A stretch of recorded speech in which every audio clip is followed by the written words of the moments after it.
Genthei ha sat na nei lhunkhum sita Kahinkho sung ahin Kipa na ding kaho kamujou pakai nangma teilou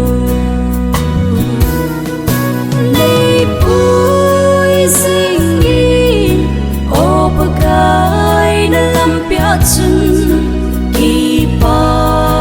houna acham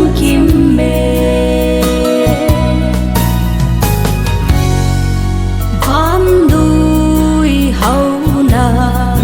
sung le bai min thanna Hiho sang chun Jesu nay kanom soi Opakai nangma to lhonkhom jing ding kanna Ijakai nangkom abukim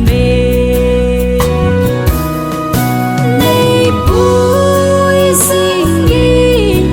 Opakai nalam chun Kipa houna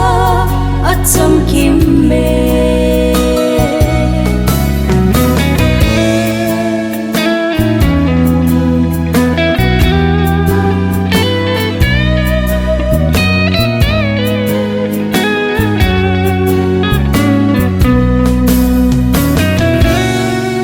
Leiset kanna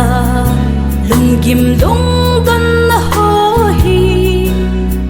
pakai kong kalun ting bay tam te van khupia aton so na nub na chamkim sing ding lun ka kanga lel nge ye